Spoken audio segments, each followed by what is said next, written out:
नमस्कार। उड़ीसा में ट्रेनें क्यों भिड़ी, आपस में जो एक्सीडेंट हुआ वो क्यों हुआ, इसको लेकर ढेरों थ्योरीज हैं, कई सारे विचार हैं, कई सारे लोगों के आइडियाज़ हैं, कई तरह से लोग इसको देख रहे हैं। लेकिन भारत है बहुत अजीब सा देश है, यहाँ पर कुछ भी बहुत सिंपल लीनियर नहीं होता है। एक थ्योरी जो सोशल मीडिया पे चल रही है वो थ्योरी ये है कि ये एक्सीडेंट इसलिए हुआ क्योंकि रेलवे में आरक्षण है, SC ST OBC के कम कॉम्पिटेंट लोग आ गए हैं, इसकी वजह से ये एक्सीडेंट हुआ है। अब मैं आपको दो उदाहरण दे रहा हूँ। एक बहुत पॉपुलर हैंडल है अनुराधा तिवारी का, जो ये आर्ग्यू कर रही हैं कि 3 करोड़ लोग रेल में हर दिन सफ़र करते हैं और रेलवे को किसी भी तरीके से उनकी ज़िंदगी के साथ कॉम्प्रोमाइज़ नहीं करना चाहिए। इसके साथ उन्होंने एक खबर लगाई है कि किस तरह से फेल हुए कैंडिडेट को रेलवे में नौकरी मिल गई है। इस ट्वीट को 2,24,000 लोगों ने, जिस समय रिकॉर्डिंग हो रही है, उन्होंने देखा है। तो आप समझ सकते हैं कि कितना बड़ा स्पेस है, कितने सारे लोगों ने इस ट्वीट के उसके साथ इंगेज किया है। एक आदित्य हैं, उनका एक ट्वीट 1 लाख से ज़्यादा लोगों तक पहुंचा है और वो ये आर्ग्यू कर रहा है कि when 70% of your staff is from Kota then these types of accident will never stop. उनका तर्क ये है कि जब 70% स्टाफ जो है वो रिजर्वेशन से आ रहा है तो ऐसे एक्सीडेंट को कैसे रोका जा सकता है। तो आप समझ सकते हैं कि ये जो कन्वर्सेशन है इसको मैं हवा से नहीं ला रहा हूँ, दरअसल ये बातचीत हो रही है और ऐसे हज़ारों हैंडल्स हैं जो इस आर्गूमेंट के साथ हैं कि रिजर्वेशन की वजह से इस तरह के एक्सीडेंट्स होते रहेंगे। और ये पहली बार नहीं है। दरअसल जब भी इस तरह कोई एक्सीडेंट होता है, कलकत्ता में जब पुल गिरा था तब भी एक चर्चा आती थी कि ज़रूर कोई कोटा वाला इंजीनियर होगा। तो ये बहुत कॉमन प्लेस है, ये बहुत ही मतलब एक कॉमन आर्गूमेंट। आप ऐसा कोई एक्सीडेंट हो और ऐसा रिजर्वेशन को ब्लेम न किया जाए, ऐसा कोई समय होता ही नहीं है। तो ये ब्लेम आता ही आता है। सबसे पहले देखते हैं कि इस ब्लेम का, इस दोष आरोपण का क्या कोर आइडिया है। आइडिया ये है कि क्योंकि रिजर्वेशन से कम मेरिट वाले लोग आते हैं और कम मेरिट वाले जब लोग आते हैं रिजर्वेशन की वजह से, तो इससे इनकॉम्पिटेंस आती है, इससे जो कामकाज है वो प्रभावित होता है। ये इसका कोर आर्गूमेंट है और यहीं से ये पूरा तर्क आता है कि रिजर्वेशन जो है ये पूरे सिस्टम को खराब करता है। इसका अगर आगे का तर्क देखें तो ये इसका विस्तार ये है कि रिजर्वेशन की वजह से देश में इतनी सारी समस्याएं हैं।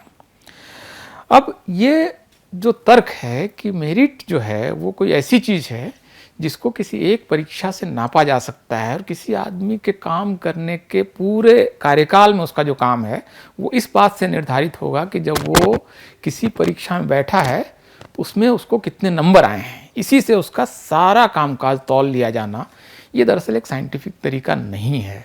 क्योंकि कोई आदमी एक परीक्षा पास करता है, जनरल नॉलेज, साइंस, मैथमेटिक्स की परीक्षाएं पास करता है, इसके बाद वो काम में जाता है और काम में वो कितना सिंसियर होगा ये इस बात से तय नहीं होता है कि उस आदमी ने उस खास परीक्षा में जनरल नॉलेज के कितने सवालों का सही जवाब दिया है।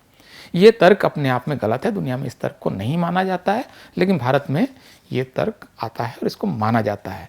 क्योंकि देखिए, कोई व्यक्ति अगर ग्रामीण पृष्ठभूमि से है, पिछड़े समाज से है, तो ऐसा हो सकता है कि उसको घर में उतने न्यूज़पेपर्स नहीं होंगे, उनको नॉलेज तक वो पहुंच नहीं होगी, उनके हो सकता है कि ड्राइंग रूम डिस्कशन में ये चर्चाएं कम होती होंगी जिसके बारे में जानने से कोई आदमी ज्ञानी मान लिया जाता है।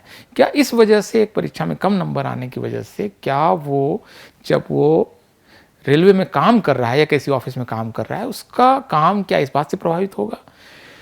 ग्लोबली अगर देखें तो अफर्मेटिव एक्शन की जो पूरी चर्चा है ये 1960s के आसपास से अमेरिका में शुरू होती है, जब राष्ट्रपति लिंडन जॉनसन वहाँ पर एक तरह से डाइवर्सिटी के लिए की बात करते हैं। क्योंकि उससे पहले बहुत ज़्यादा रेशियल राइट्स हुए थे, ब्लैक्स और वाइट्स के बीच में काफ़ी हिंसा हुई थी, शिकागो से लेकर डेट्रॉइट्स तक।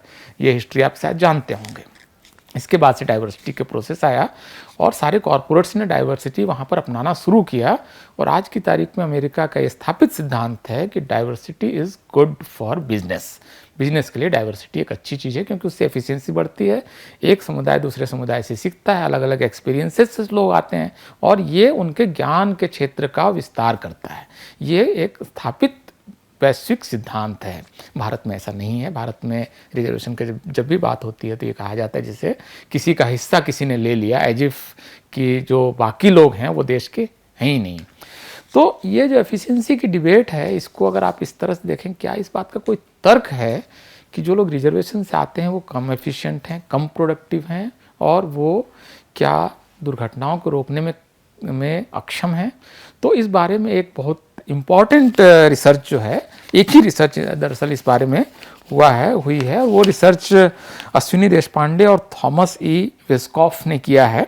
इसको हार्वर्ड यूनिवर्सिटी ने अपनी वेबसाइट पर भी डाला इस रिसर्च का।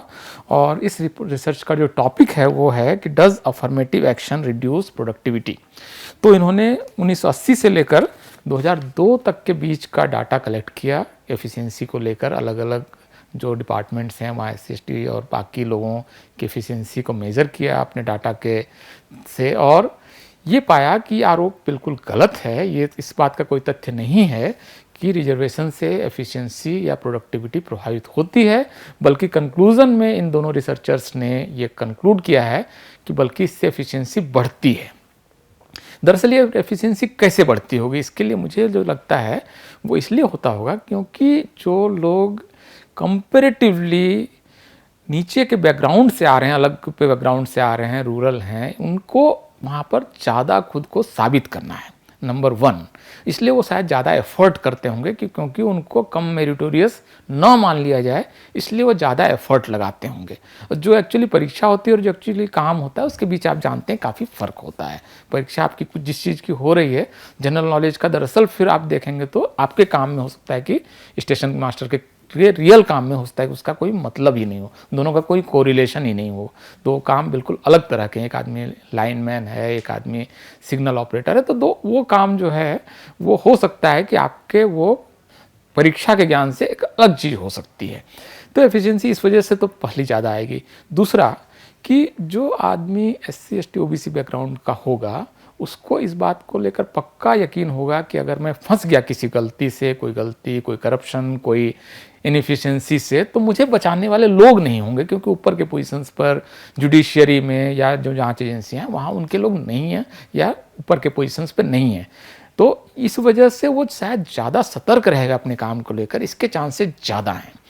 तो इन कारणों से मुझे लगता है कि वो ज़्यादा एफिशिएंसी का जो रिसर्च में सामने आया उसकी शायद वजह ये है कि वो ज़्यादा अपने आप को साबित करने की कोशिश करना, ज़्यादा सिंसियर रहना, ज़्यादा ईमानदारी से काम करना और करप्शन या इनएफिशिएंसी में लिप्त नहीं रहना, ये टेंडेंसीज शायद SC ST OBC के लोगों में ज़्यादा होगी। इसका मतलब ये नहीं कि बाकी लोग एफिशिएंट नहीं हैं, इसका ये मतलब सिर्फ ये है कि वो कम एफिशिएंट नहीं है। तो दुर्घटना हुई है, लेकिन आप ये देखिए कि इंडियन रेलवे इस समय दुनिया के फिर भी सबसे एफिशिएंट सिस्टम में है।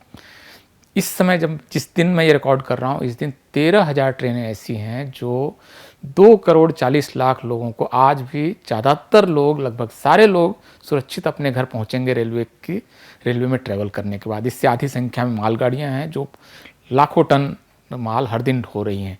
और रेलवे की इतनी रिलायबिलिटी है कि मैं जब ट्रेन में चढ़ता हूँ तो मुझे मालूम है ये ट्रेन मुझे अपने ठिकाने तक पहुँचाएगी।